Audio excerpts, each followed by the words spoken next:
Hey everybody, thanks for watching Historical-ish. In this first video series, I'll be walking through an iceberg I found on Reddit by the user oldthrace. This iceberg in particular deals with ancient historical mysteries, and if you're not familiar with icebergs, it's pretty much a tier list, ranked from the top being the most well-known to the bottom least well-known, and I'll link the original post as well as the full iceberg in the description below. And we've decided to break these videos up into part 1 and part 2 for each tier just so we can do 10 items per video and be able to describe exactly what each of these mysteries actually entails. So anyways, thanks for watching and let's get right into it.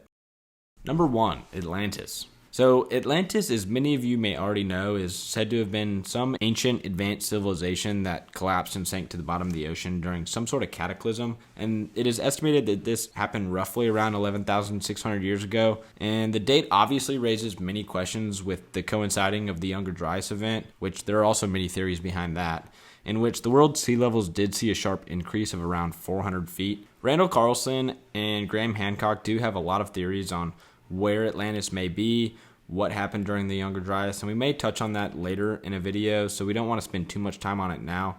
But I will say what we do know about Atlantis is from Plato's work, which is a secondhand knowledge from Solon's work, which also happened to be secondhand knowledge from local Egyptian myths about a civilization, which are also said to have been historical records by the Egyptians. Plato writes that Atlantis was an empire, and their capital, also called Atlantis, named after their king Atlas, was a ringed city on an island said to have been west of the Pillars of Hercules, or the Strait of Gibraltar between Spain and Morocco. It has 2 rings of land and 3 rings of water. The civilization is said to have had advanced technology and culture, but they fell out of favor with the Greek gods, and the city was wiped away from the earth in a catastrophe.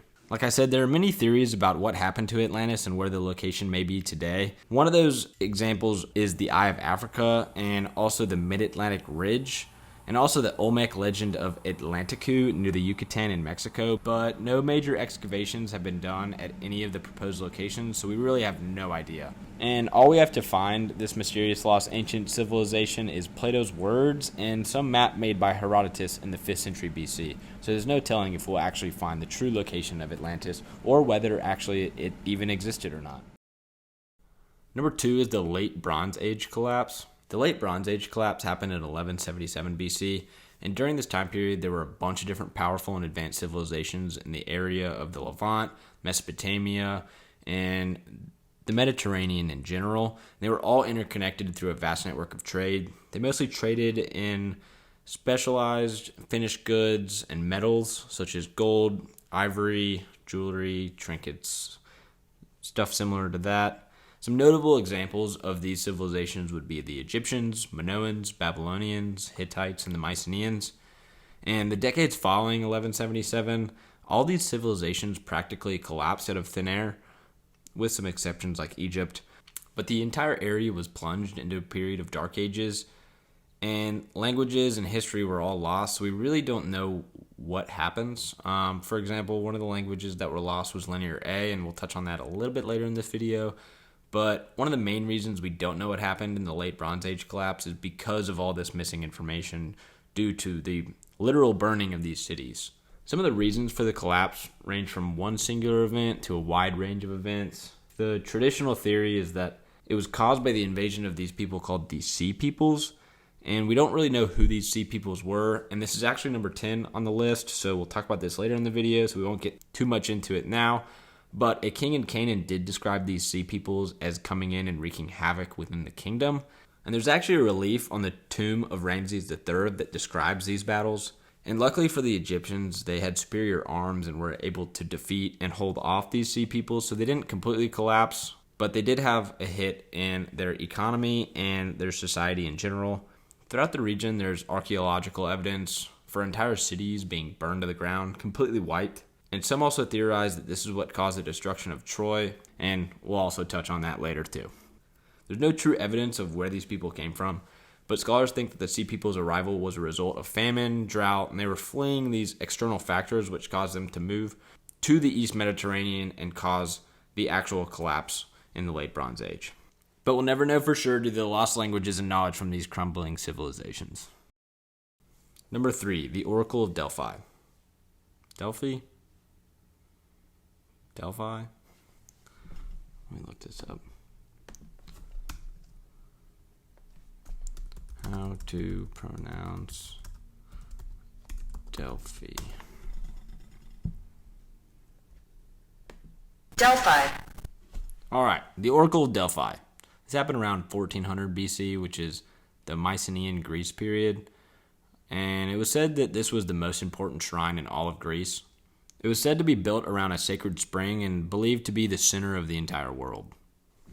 People came to have questions about their future, and all these questions were answered allegedly by Pythia, the priestess of the god Apollo, and pretty much the mediator between the humans and the Greek gods. Previously, the temple had an earlier dedication to Gaia, which was a previous ancient god and one of the Greek primordial deities, pretty much the first generation of the Greek gods, and said to be a personification of the earth. Subsequently, it was believed to be sacred to Poseidon, the god of earthquakes, and obviously the sea. During the Greek Dark Ages, from about 11th to the 9th century BC, which, side note, is a notable time frame with ancient history, stuff like the Younger Dryas and other missing civilizations like Atlantis.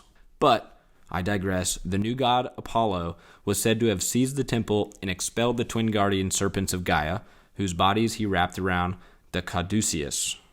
I hope I said that right, but this is the modern-day medical symbol. Caduceus. Caduceus. Haha, I was right. Let's go. Cool.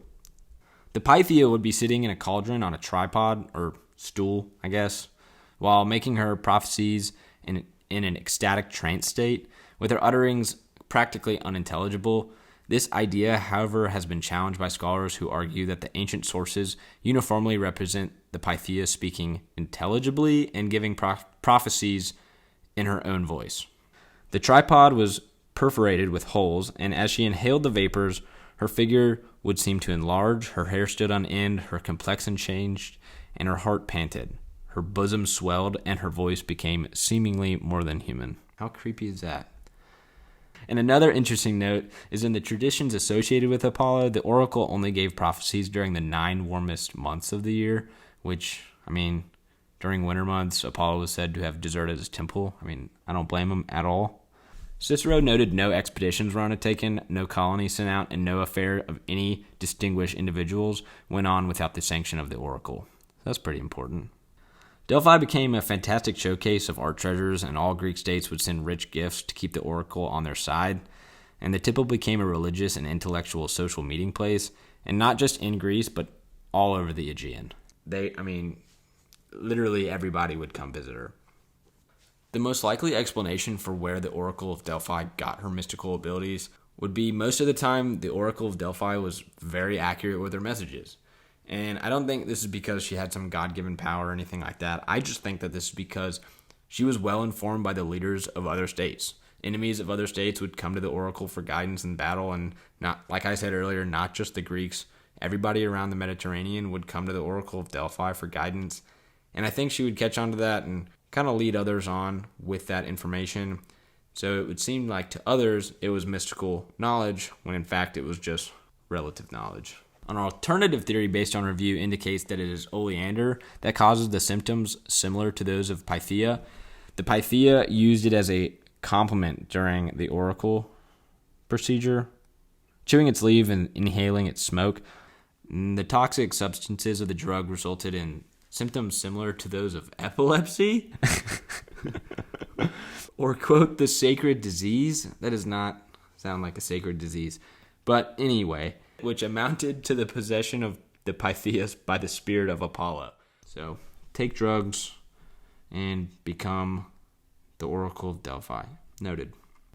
But this gas that was emitted through the temple floor are the vapors of the Kurna spring water, which were attributed to her oracle powers, but the exact gas is currently debated by scholars.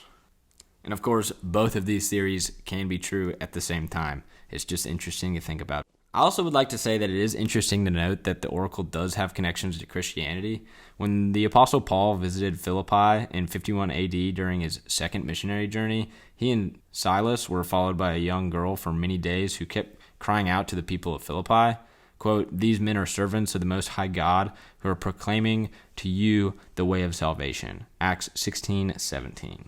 But Paul, greatly annoyed, turned and said to the Spirit, "I command you in the name of Jesus Christ to come out of her." And it came out at that very moment. Acts 16:18. The literal Greek word used to describe this woman is Pythia. She could have served in the temple of Apollo in Delphi, or she could have been a lesser oracle. What we do know is she had a spirit of divination. She followed Paul and Silas and spoke of them as being spokespersons of Zeus, the Most High God, and said the people should listen to their words of deliverance in the same manner they listened to the words of the oracle.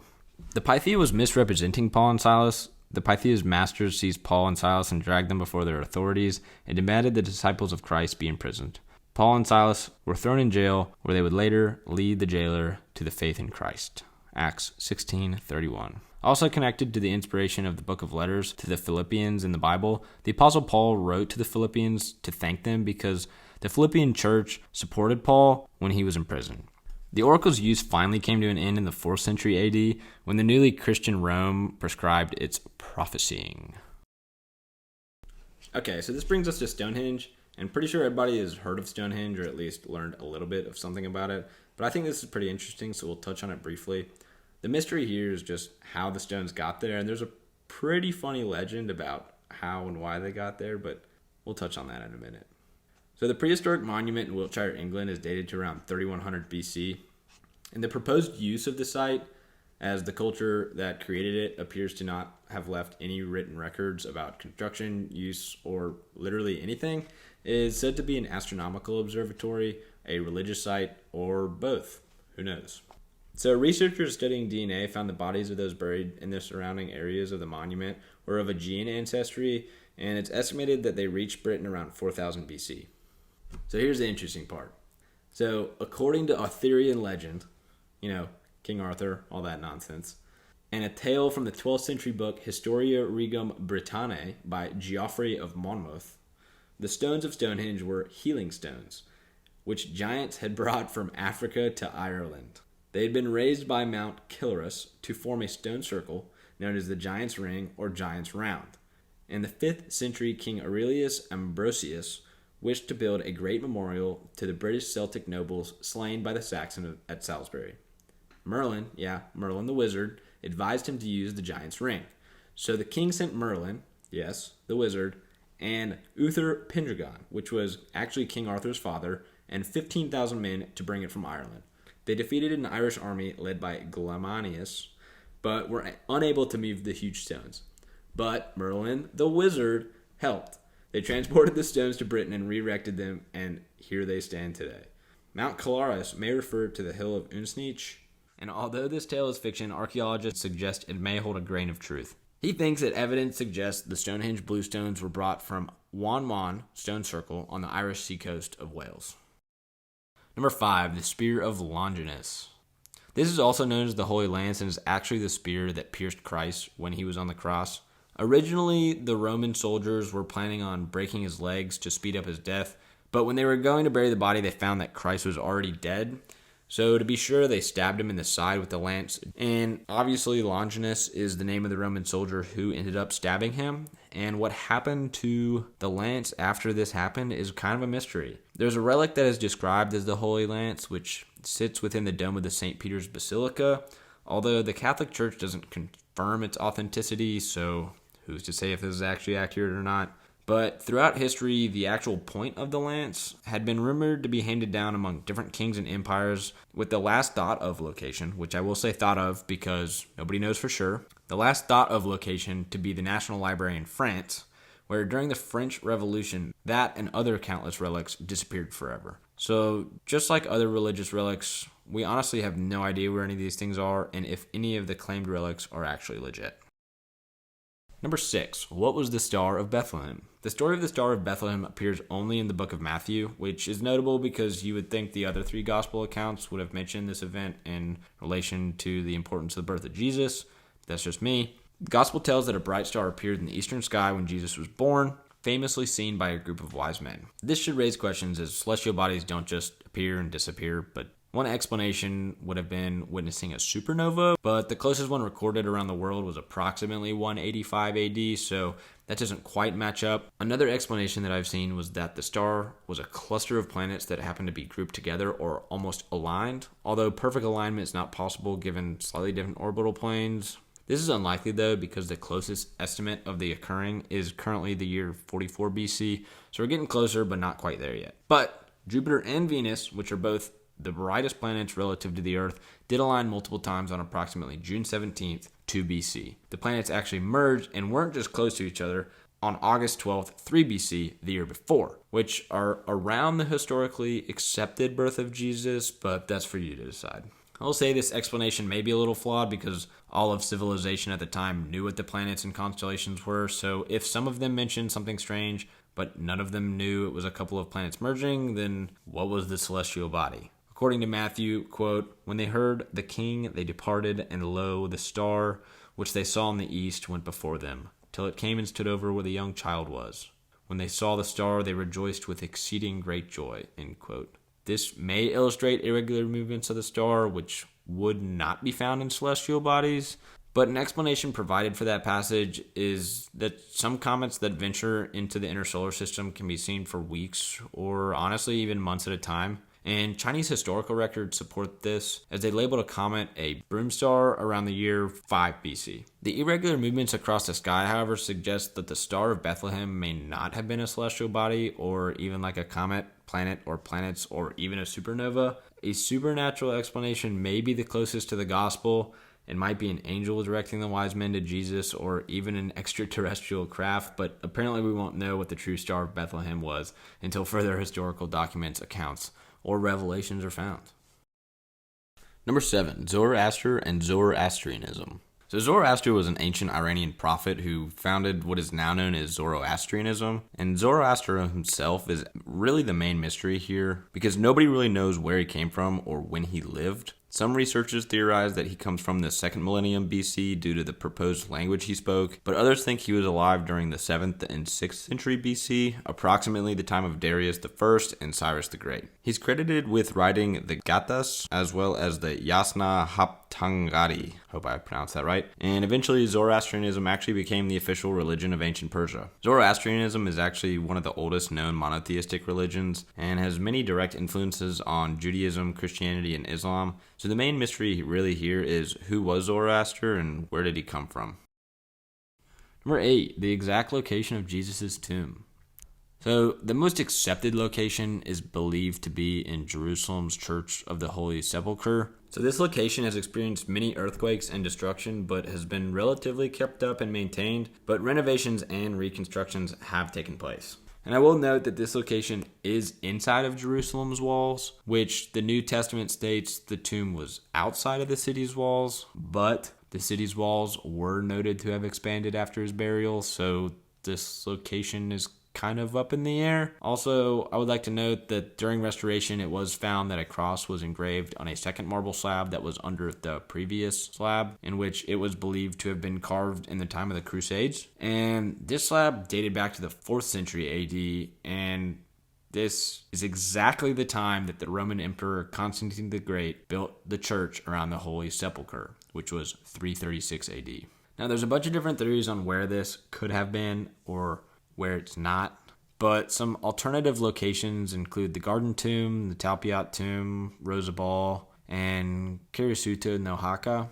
I would suggest looking a couple of these up because there's too many to tell, and honestly, it's kind of hard to find a tomb of a body where a resurrected body isn't anymore, so it's kind of up in the air. Number 9 is Linear A.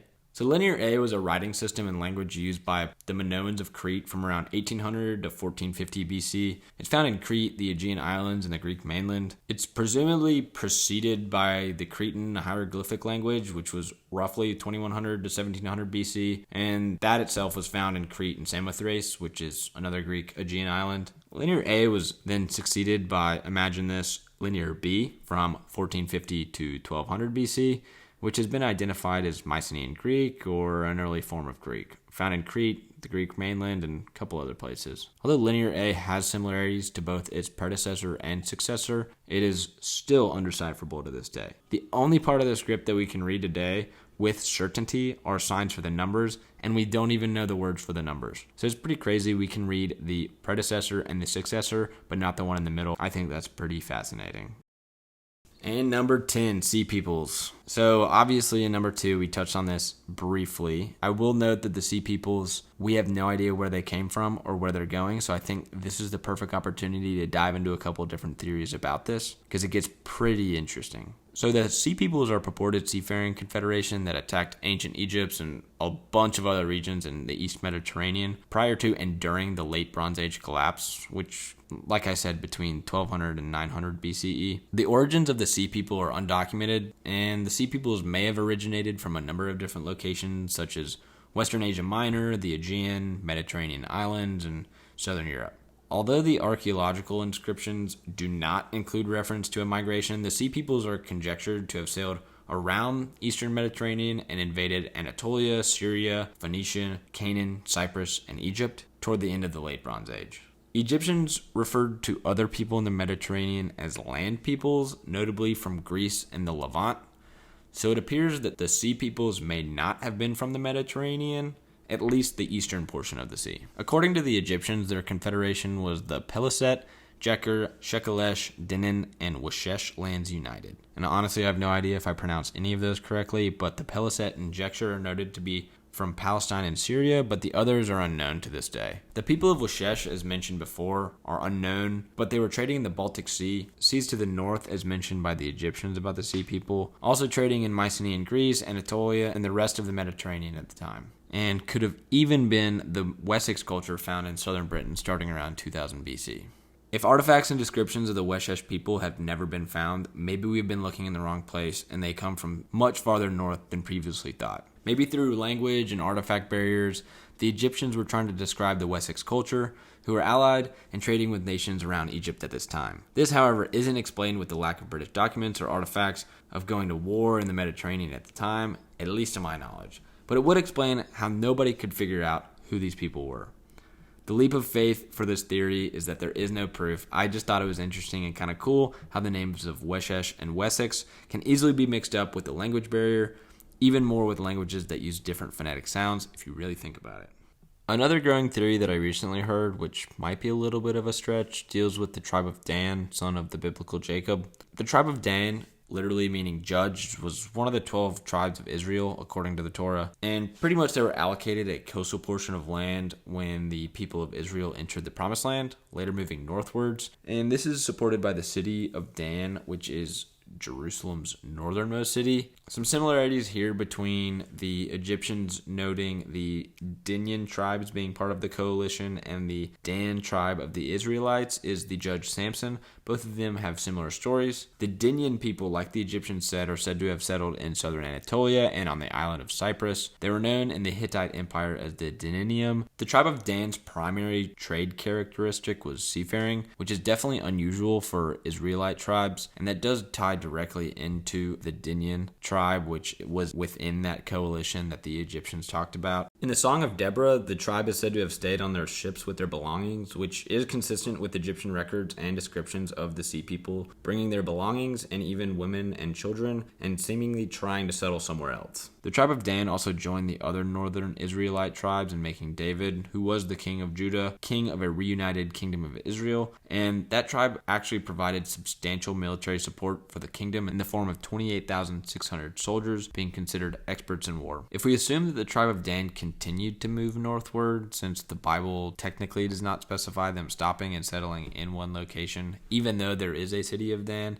it could be theorized that the modern-day Danes in northern Europe hail from the historical tribe of Dan. This would include all of northeastern and northwestern Europe as these areas assimilated. This is later called Nordic Israelism and also British Israelism, which unfortunately now is used for more anti-Semitic thoughts and actions, which also may play a role in the Wessex theory earlier, but both of these alone are really loose, so it's probably highly unlikely these are actually related or consistent, but who knows. I will note that there is a prophecy concerning Dan that is in Genesis. It's in 49:16 through 18, and it states, Dan shall judge his people. As one of the tribes of Israel, Dan shall be a serpent in the way, a horned snake in the path that bites the horse's heels, so that his rider falls backwards. For your salvation I wait, O Lord. And within this verse, we were told that Dan's descendants would judge his people at some future time, which we don't really know when that is. The tribe of Dan, known for being experts in war, seafaring people, and bringing their belongings with them, including their wives and children, which is both attested to in Egyptian records and in the Book of Judges. But prophecy of them coming back and judging their people, conquering and allying with the neighbors of Israel, before attempting to do the same to the Egyptians, seems to have come true if the tribe of Dan is in fact identified as the Sea People. So I think the best way to summarize this entire theory is that they moved so far north